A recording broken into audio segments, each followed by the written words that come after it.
Okay, that was an awesome session with great questions. Now in for the home stretch. So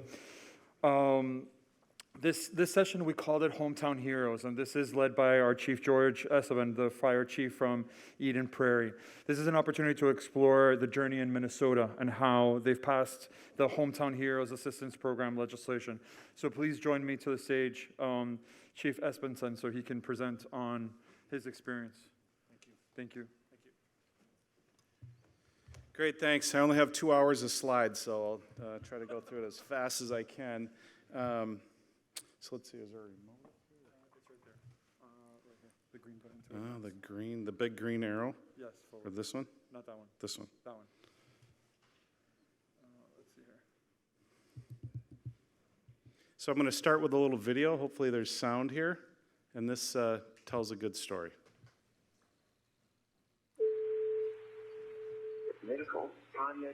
It was Wednesday before the 4th of July. Got up, took the garbage out, and as I was walking back to the house, I felt a really sharp, heavy, like almost like a steel bar was pushing on my chest. Hey guys, this is Richfield Fire Chief. I was in cardiac arrest. I got shocked 3 times. The 3rd time, my pulse came back and stayed. My heart started beating on its own. Chief Kiewicz was rushed to University of Minnesota Medical Center, where things continued to go well. So well, 6 days later, the Richfield Fire Chief arrived at the Edina Fire Station to thank the firefighters and police officers who saved him. For them to be there, you know, for me was really something. It was very emotional. We do our best on every single call. It just so happened to be Wayne. It's pretty cool. There was no way I was going to ever be able to keep him out of the fire service. He had wanted to be a firefighter since as long as any of us could remember. St. Paul firefighter Tommy McDonough died from suicide last month. He was 28 years old.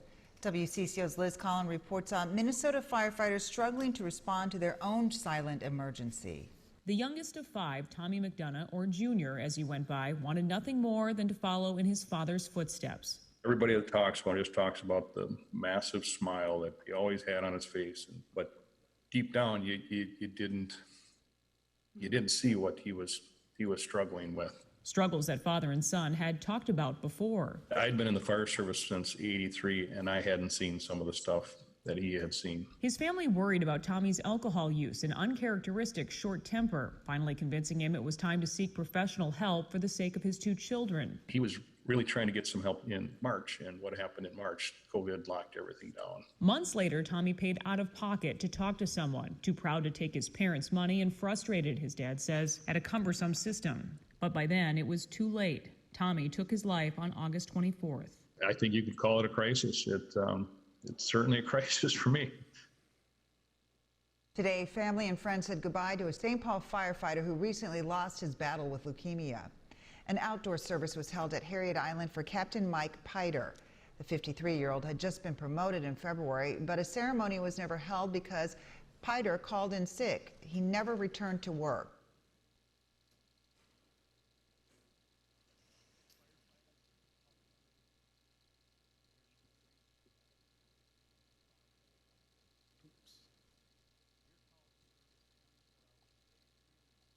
Must have lost the sound.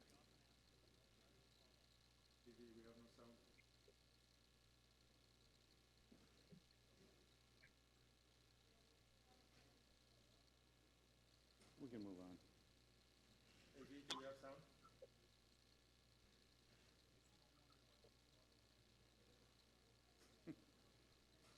Well, it is the end of the day, so we'll get moving. But I think everyone here is, most of you anyway, are in the fire service. You can imagine what's going on in that last scene there with Chief Butch Inks from St. Paul paying respects to his firefighter. So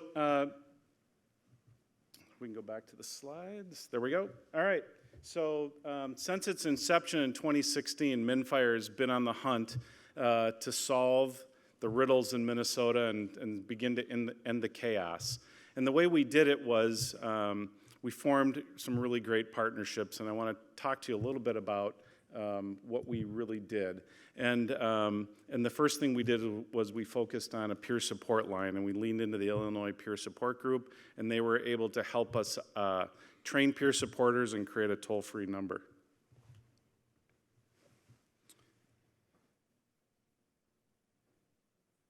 And so you can see here, we decided to focus on three things. So I've been in the fire service 32 years. I'm actually retired from Eden Prairie Fire, or I wouldn't be able to do the things that we did with MnFire because sometimes that's in conflict with policymakers. So the three big issues that we saw in our experience dealing with the fire service in Minnesota was cancer, cardiac, and emotional trauma. And those are really the big three killers, and we saw it earlier today in some of the other slide presentations. Falling off roofs and getting hit by cars, you know, thankfully that's really not as prevalent as it used to be. But these three things really are. And so what we did was we called together a summit of the fire service leadership in Minnesota to talk about the mental health issues. But in my role with the State Chiefs Association, I was also legislative chair, and I immediately, you know, said, hey, we can't be divided at the Capitol because we've been working really hard on cancer presumption, and if we start talking about something else, then we're going to be fragmented, and that's what legislators like, is when you're fragmented, because then nothing happens, and that's, you know, a good operating platform for them. So we called together this summit of the fire service leaders, and everybody quickly realized that we need to talk about all three of these things, and we need to form alliances. Everybody also realized that any one fire chief doing it from their own platform was going to be problematic. And so let's create a separate entity that could be the advocate for Minnesota's firefighters across the board. And before I go any further, I just want to recognize the Professional Firefighters President from Minnesota, Scott Vadnais. Scott, if you can just wave. And the Volunteer President, Dave Yerzik. And these two organizations were really great about coming together in a way that previously hadn't happened in Minnesota. And then also the state fire chiefs. And once you get those the big three as we call them in Minnesota, all oaring in the same way, it makes political advocacy a lot easier. So we got everybody together, and we came up with this strategy, and then we worked on creating a new organization called the Minnesota Firefighter Initiative. Somewhere along the way, I missed a meeting, and I got elected president, and so that's been something I haven't been able to shake. But as you can see from the logo, it's three rings, and the reason we have those three rings, those three links in a chain is no one is in the MnFire world is allowed to talk about one of those three maladies without talking about the other two. We're not going to talk about PTSD at the expense of cardiac and cancer or vice versa, because all three of them, depending on where you are in your fire service journey, may be kicking your rear end. And so we need to remain solid on that. So as you can see, and I think we all know this, these are statistics that have been, you know, bandied about here, and I've been coming to this conference since the beginning. You know, firefighting is a dangerous business, and it has a lot of unintended consequences, and those are cancer, cardiac, and emotional trauma. And I am speeding through this a little bit, so, but I know I'm speaking to the choir. So this is where we landed, and this is why we're so focused on getting these things done.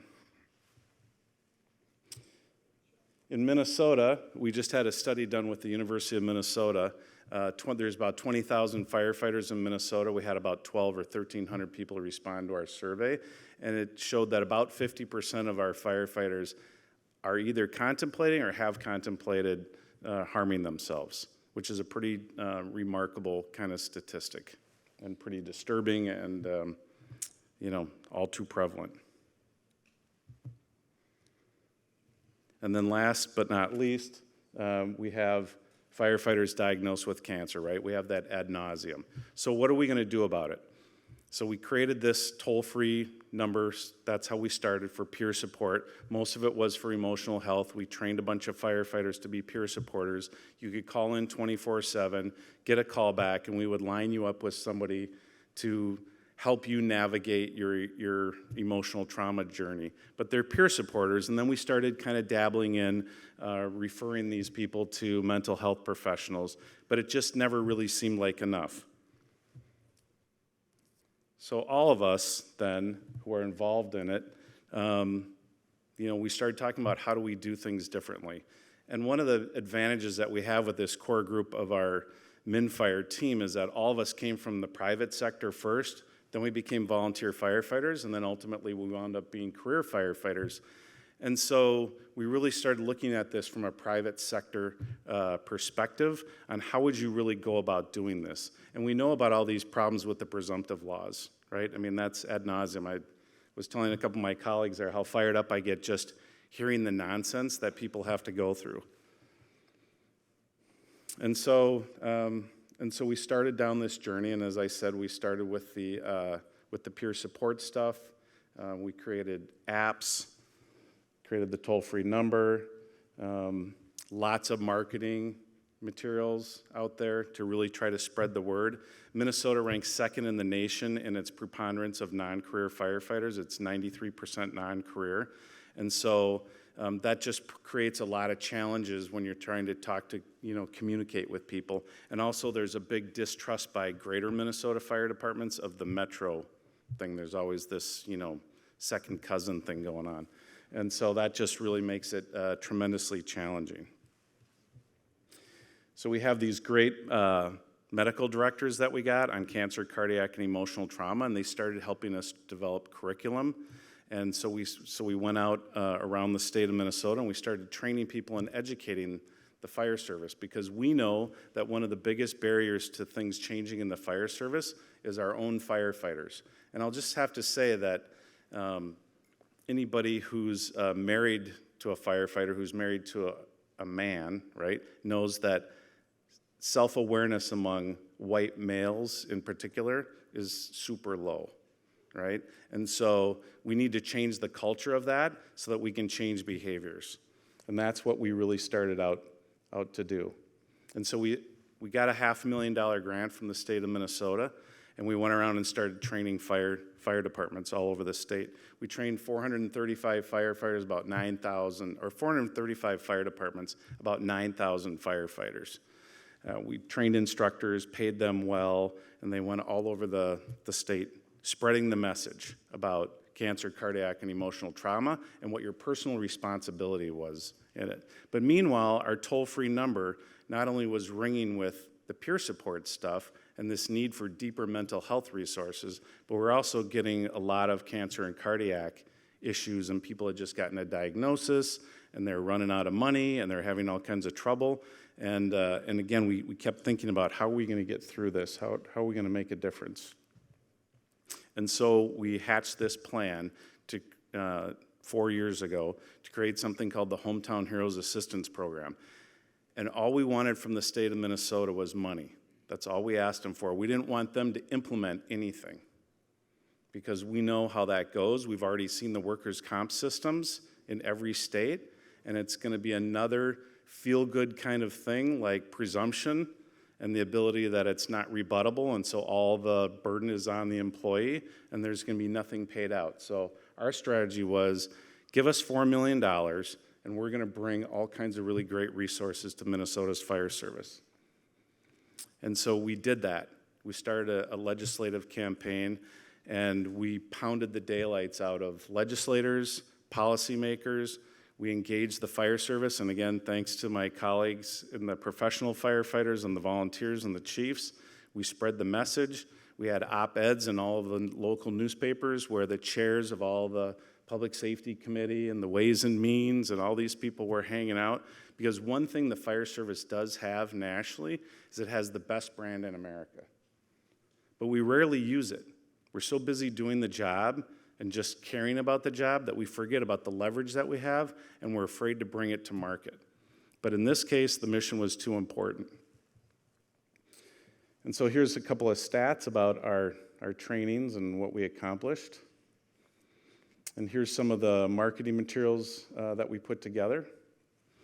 And so we had a successful outcome with this legislative initiative, thanks to stuff like this. 234 newspaper articles and media hits in 2021, resulting in over 30 million media impressions. So we were pretty much ubiquitous. It would be hard to turn on the local news or open a local newspaper somewhere in the state of Minnesota and not see something about the Minnesota Firefighter Initiative and the Hometown Heroes program. We were very tenacious, we were very aggressive, we were very respectful. We always stuck to the facts, we never made it personal, but we were relentless in our pursuit of getting this legislation passed. And lo and behold, during the second or third special session in 2021, because we have the only divided government in the United States. We have a Democrat as a governor, we have a House that's controlled by the Democrats, and the Republicans control the Senate. So they rarely get anything done, rarely.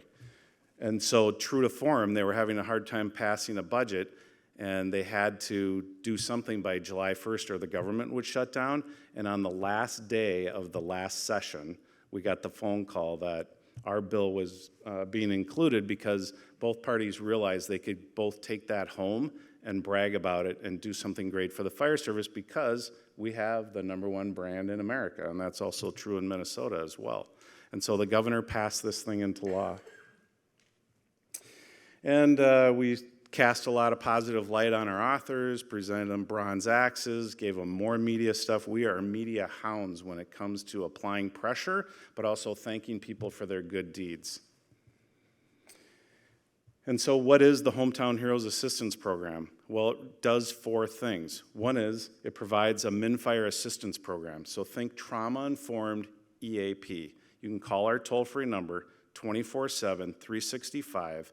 It'll be answered by a master's level clinician. They will listen to your journey in the fire service, and then they will get you in contact with a mental health provider. You get 5 free visits per year, per incident, for yourself and everyone in your household, in your immediate household. And that includes your kids. If they're away at college, they get the benefit as well. And the way we did that was we teamed up with the world's largest insurance broker. They're called Aon, and my 2 Aon colleagues are over there. And they surveyed the market and pounded the daylights out of them and let them know that we had 20,000 lives, which is a pretty big group to get insurance coverage for. So we were a pretty attractive client to have, to win our business.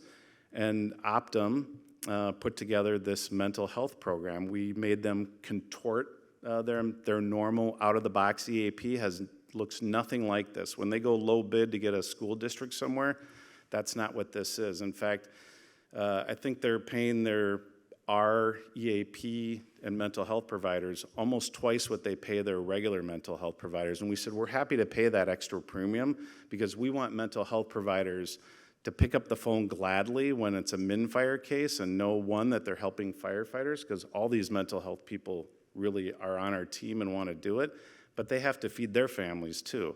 So this can't be some kind of lowball bargain volunteer deal. We want to pay them really well. So we're paying an extra premium, if you will, for this policy, and it covers all 20,000 firefighters in Minnesota, the wildland people, the arson investigators, career, non-career, part-time volunteer, run around with a Chevy and a tackle box with, stuff to put fires. It doesn't matter. No questions asked. Second thing it does, it creates a critical illness policy. So if you're diagnosed with cancer or cardiac or recently COVID and a number of other things, but our focus was cancer and cardiac, you fill out this very quick claim. You, again, go to our website or call our toll-free number. It's one number for everything. And through Securian, who's a large provider of critical illness, you will get a check for up to $20,000. You're not turning in receipts. It's your classic, think AFLAC policy for all Minnesota's 20,000 firefighters. And we've already been paying claims. This went into effect on October 1st, and we've already been paying claims lickety-split all across the state of Minnesota for cancer diagnosis. And then the third and fourth things are training, training, training. So even though the bulk of the money is in the first 2 steps, because we went out and bought that on the private market, for me, it's changing the culture of the fire service, because a lot of this stuff is self-inflicted nonsense. I started in the fire service in 1986 We didn't wear our SCBAs on car fires. We took it off when we did overhaul. I never smoked a cigarette until I got in the fire department. My lieutenant would hand them to me during overhaul. I mean, that's just was the culture then, right? Filthy gear, all that kind of stuff. And so we have to change the culture. So we have many training modules that have been developed. We have a general overview on cancer, cardiac, and emotional trauma. Then we have 3 deeper dives, one on cancer, one on cardiac, one on emotional trauma. We're developing stuff on sleep, diet, exercise, and we're having how the fire service impacts your family. And all that stuff is free. Free, and free. And then last but not least is training our medical and mental health providers so that when you walk into the doctor's office, they don't treat you like you're an accountant at some, private sector company and aren't looking for early signs of cancer, early signs of cardiac issues, because we all know that firefighters, when they are afflicted by these things, typically it's some runaway cancer that someone's never really seen before. It's moving at the speed of light. It's highly resistant. People your age never get this, all that stuff. So we want them to be educated and looking for it.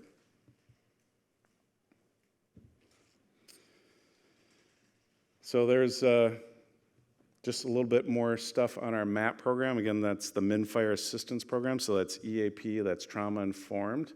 And you can see there our partners with Optum. And then Blue Peak is another third-party company that manages our 100 or so peer supporters statewide, provides them ongoing education, recruiting more of those people. And there's our critical illness tool. You can see that. And then the other curriculum. So I'm going a little fast here just to be mindful of everybody's time, so get you out of here. And the training for the mental and medical health providers. So here's my message to everybody.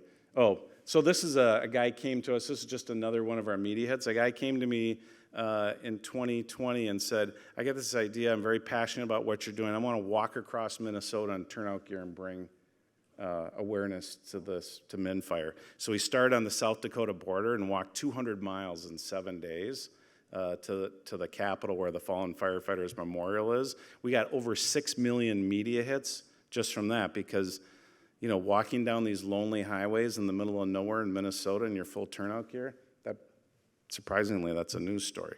So, and he did a great job of stopping at every one of these little towns, a lot of whom had never taken us up on our free training because they hadn't gotten the word somehow, and so he became this evangelist for us. So that's just another one of the many things that we do to constantly keep the heat on. In order to pull something like this off, you have to have a great board. We have a board that represents the big 3 in the Minnesota Fire Service. We have an incredible program manager, Dee Dee there, who's third from your left, and then Wayne, who you saw in the earlier video with the cardiac. So Wayne and I have known each other for over 50 years, and when he had his issue at Richfield Fire and he was not able to be a fire chief anymore, he's our part-time executive director. So that's the bottom line. If you have questions, my contact information, you can do this and don't do it through state government because they will not do a good job with it. You have to take a private sector approach. Hire out the expertise. Don't try to build your own organization. Use the experts. And everybody out there wants to help the fire service. So don't leave, Chief. Let's see if there's any questions. So we'll entertain any questions for Chief Esbensen. Does anybody from the audience or online want to ask any questions? Open those back doors wide. It's the sprint. I just want to say thank you for sharing this story because it's amazing to see the whole process from beginning to end of how Minnesota has really championed this and been a leader in making this happen. Absolutely. Thank you. Thank you. Thank you.